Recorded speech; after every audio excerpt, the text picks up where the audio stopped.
This is the morning brief from the Economic Times.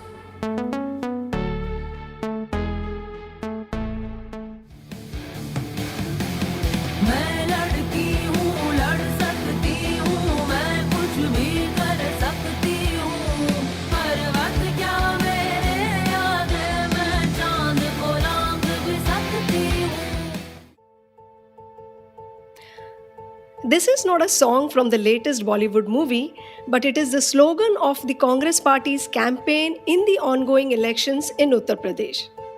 For someone who looks forward to having more women in powerful roles, I'm happy to see a national political party field 40% women candidates in their state election. This at a time when other parties are scrambling to woo voters in UP on grounds ranging from development to identity politics to anti incumbency and, of course, polarization. ये निर्णय उन्नाव की उस लड़की के लिए है जिसको जलाया गया, मारा गया, उसकी भाभी के लिए है जो आज भी संघर्ष कर रही है उसका, और उसकी 9 साल की भाभी की बेटी के लिए है जिसको स्कूल में धमकाया गया था। ये निर्णय हाथरस की उस माँ के लिए है जिसने मुझे गले लगाकर कहा कि उसको न्याय चाहिए, उसको न्याय नहीं मिल रहा है। That was Congress General Secretary Priyanka Gandhi explaining the party's decision of fielding 40% women candidates in the UP state election. When the BJP ruled state has seen numerous instances of injustice and crime against women, the Congress party hopes to break through the clutter with its women-focused campaign. Incidentally, Congress has not rolled out this policy of fielding more women candidates in all the other states where it is contesting elections right now. Those states are Goa, Punjab, Uttarakhand, and Manipur. So, what prompted Congress to sketch out a women centric campaign in UP? Is it likely to bear fruits for the grand old party? What does this move mean for the other parties in the state? And of course, will the voters oblige? I'm your host, Kiran Somvanshi from the Economic Times. It is Friday, February 18th. You are listening to Ladki Hoon in UP elections on the Morning Brief.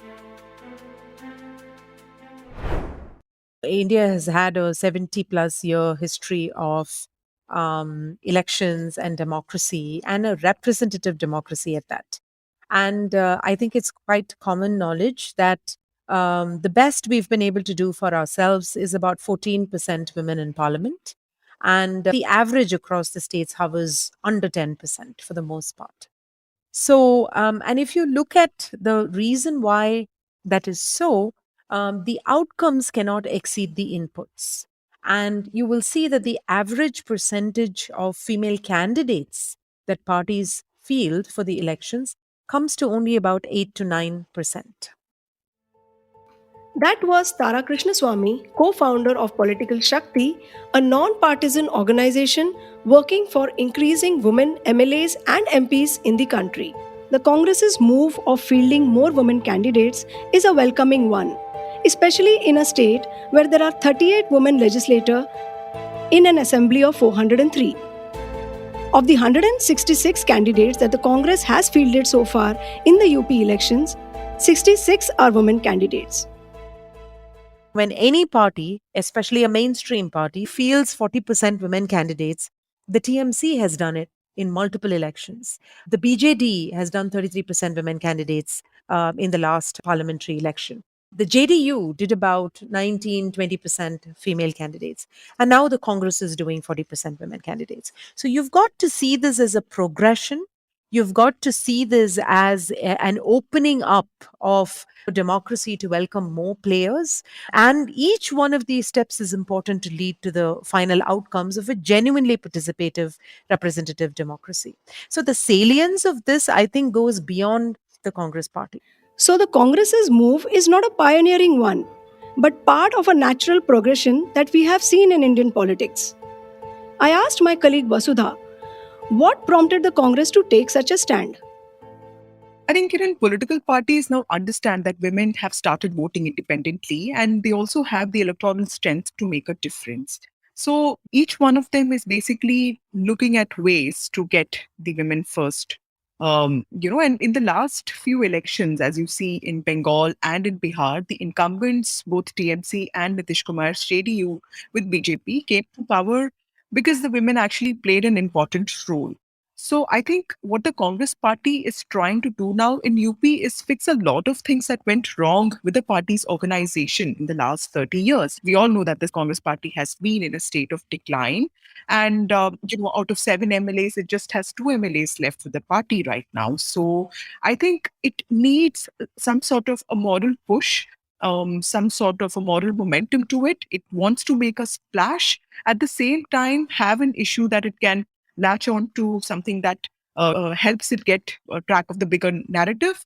And when you see the other parties, say the Samajwadi Party or RLD, they already have a very strong backing in terms of caste and community groups. The Jats are backing RLD, and Yadavs and Muslims have been with Sapa for a long time. RLD has also become the champion of the farm issues. So they've been talking about Jinnah Nahi, only Ganna. So whereas Akhilesh Yadav has become the face of anti-incumbency. So what does the Congress do right now, to also get some sort of social base which it has lost in the last few years? At the same time, also have something more larger and more meaningful to show to people. So I think this is a longer strategy of the Congress party, especially Priyanka Gandhi, to talk more about women. And indeed, Priyanka Gandhi has been in it for some time now. Right from reaching out to victims of gang rape and sexual assault, be it in Hathras, Unnao, or Sonbhadra, to being vocal about the injustice meted out to them. And as Tara tells me, the party did mobilize a lot of women on the ground to create the background for its campaign. 40% female candidates sort of revolutionize election campaigns for the Congress itself. They have run these Shakti Samvads, which are town halls, which are entirely attended by women. Thousands of women, including Asha workers, Anganwadi workers, are the attendees. Not a few women in a corner, not male dominated with token women, not men on the dais. Women on the dais, women holding the conversation, women communicating the message to an audience of women who are then asking questions. And I'm talking about an election campaign here. And then they had marathons in 5 or 6 cities. The only participants were girls and women. It was organized by women. There's a whole women's manifesto as well the Congress has come up with to accompany this whole exercise. So these are brand new things, absolutely novel in Indian election campaigns, which have never hitherto been done, even by the AITMC, Mamta Banerjee's, which has a history of fielding more women candidates, or by any of the usual suspects. It is a sentiment that has also been echoed by the party's women candidates. My colleague from Lucknow, Vatsala Gaur, caught up with some of the Congress women candidates on their campaign trail. Let's hear Sadaf Jafar, a Congress candidate from Lucknow. There are so many women in the Bharatiya Janata Party, but you will not find them opening their mouths when Hathras girl gets burnt in the dark of the night. When Kuldeep Sengar decides to rape a girl and half of her family has perished fighting for justice. And women remained quiet. But with Congress party, we have that leverage. Within our own governments, we have raised questions, whether it was in Rajasthan, whether it was in Chhattisgarh. If something goes wrong, we have the right to raise our voices and the party listens to us. We do not get penalized. We do not get notices and show cause notices.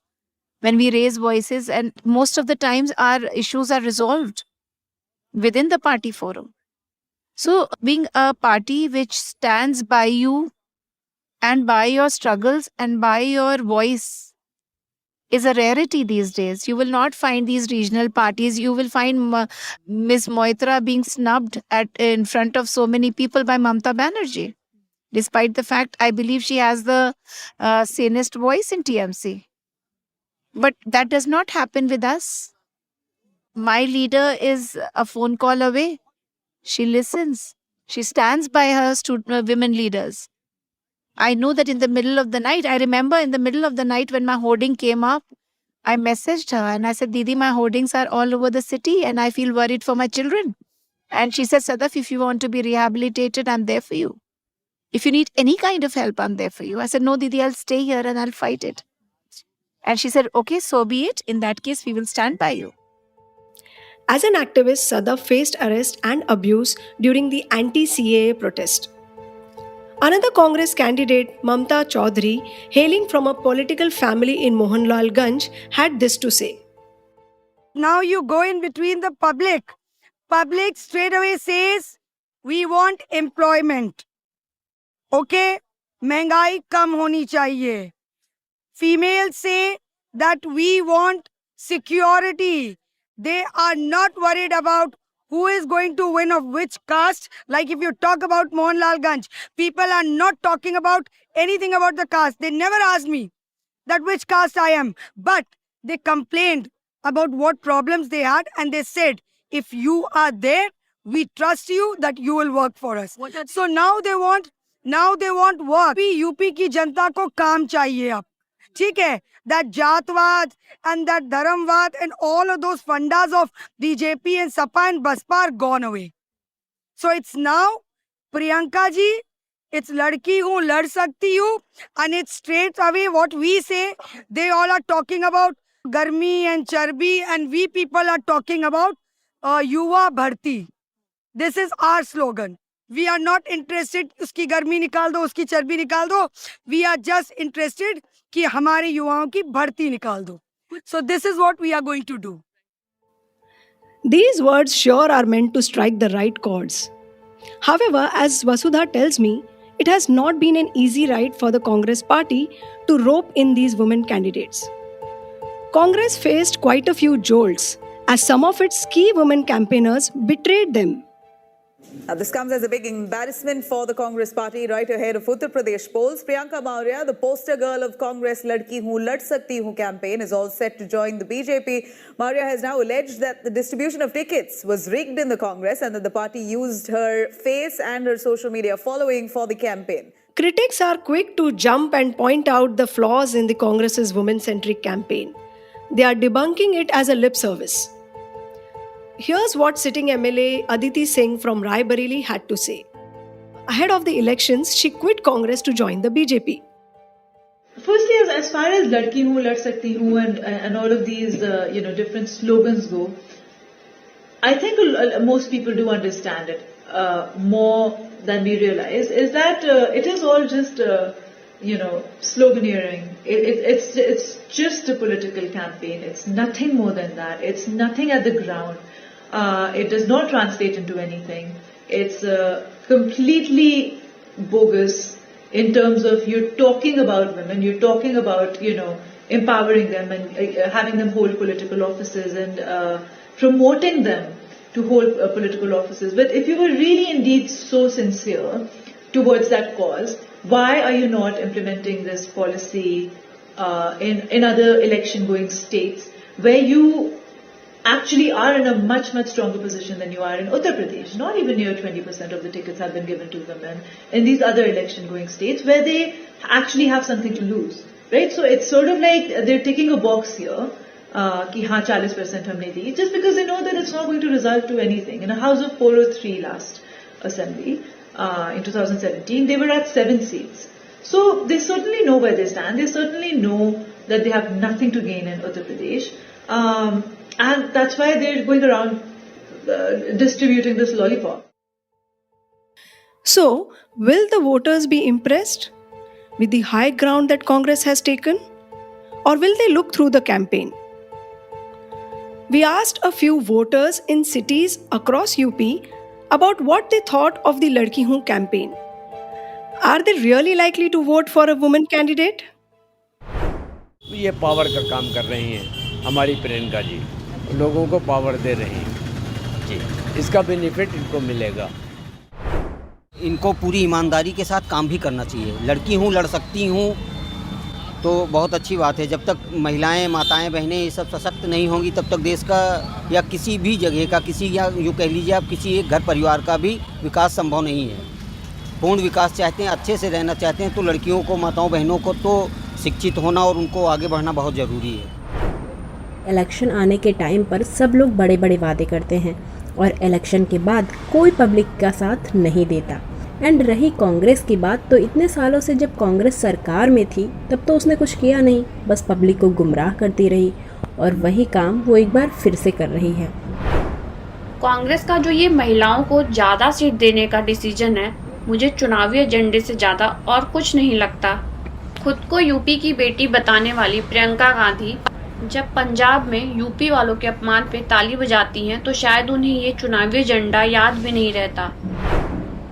सबसे पहले तो प्रियंका जी को धन्यवाद देना चाहिए जी, क्योंकि उन्होंने महिलाओं के दृष्टिकोण से जो कदम उठाया है बहुत सही किया है। The fate of Congress and its campaign is being decided on the casting ballots even as we speak. But as Tara points out, it has clearly prompted other political parties to take note. After Congress announced it and held some of these campaigns, the marathons and the Shakti Samvads, Modi held an all-women rally where he spoke to women and he promised various SOPs for women. Akhilesh Yadav did the same. So anytime any party during an election does something novel for a class of people, other parties are automatically pressured into matching that or countering that. Otherwise, you're basically signaling the voters that you don't care about that class of people. And here you're talking about 50% of the population. So the peer pressure already worked in terms of women as voters. But in terms of candidates, I don't know. It's hard to say that the BJP will be pressured by the Congress. Certainly not in Uttar Pradesh, because the Congress, as things stand, doesn't have a large electoral presence in Uttar Pradesh. For sure, the newfound love of the political parties for women is also due to the increase in the number of women voters. The voter gender ratio in the state has moved up from 839 female voters per 1,000 males in 2017 to 868 female voters this time in 2022. The improving voter gender ratio is also reflected among first-time voters in the 18 to 19 age group. Uttar Pradesh has added 9,20,000 first-time women voters, a category of voters that every political party wants to woo. Bringing women to the center stage in politics has been one of the biggest positive fallouts of the Congress's campaign. Vasudha talks about what good is she seeing in this, coming from the Congress's campaign. You have to give it to Priyanka Gandhi for consistently talking about it. And yesterday I was looking at one of her meetings, and it was a meeting of Congress Karyakartas. It had around 30-35 people, and there were at least 2-3 women sitting with like their little babies, infants in their arms. So, you know, it has actually brought a lot of women to core politics. It's increased their visibility. Just because you've had a baby doesn't mean that you can't be active in politics. So I think she's sending out a good message. So this is also given a chance to other parties to talk about women more and talk about women in like different ways, not just talk about ration, or like RLD is talking about job quotas for women, and BJP is talking about creating this whole network of banking sakhis to increase financial literacy in women. So I think it's forcing parties to come up with innovative ways to help women. I think that is one good thing that has happened. So, does this mean any progress on the Women Reservation Bill? The Women Reservation Bill, mooted in 2010, provided for reserving 1/3 of all seats for women in Lok Sabha and state legislatures. Vasudha does sound hopeful. This is the first time a national party is talking about and actually delivering on 40% women tickets. It also gives us all a chance to talk about this women reservation bill, which has been lying pending for almost over 20 years. Every time the national parties have talked about women reservation bill, it was part of their manifesto in 2019. But after that, there has just been silence over this. And every time an MP asks the question, you just get vague answers. And this is what happened even when DMK's Kanimoi asked the question to the parliament this time. And there was a very vague answer.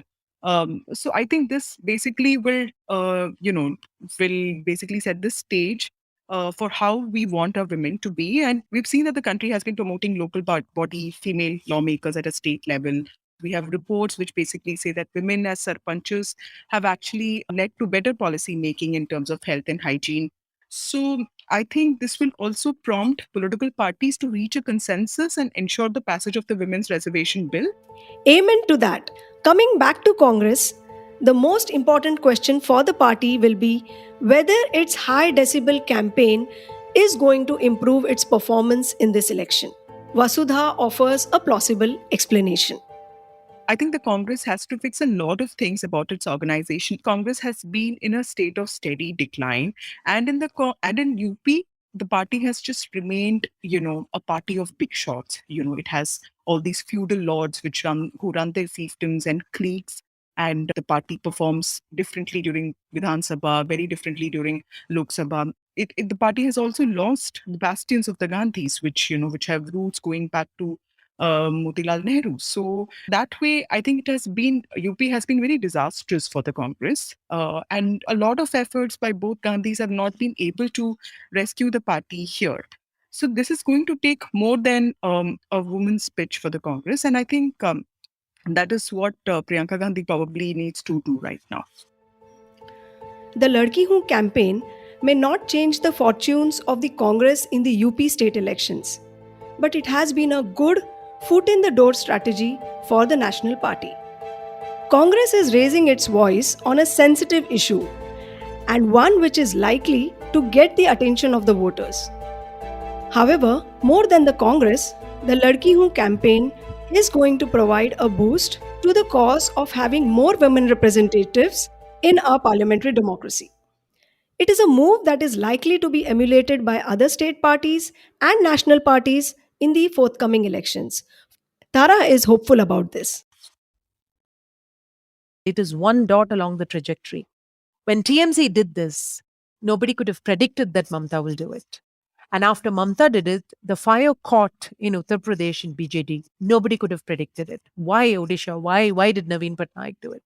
And then Nitish Kumar. And then Priyanka Gandhi. Nobody can predict where this fire will spread next.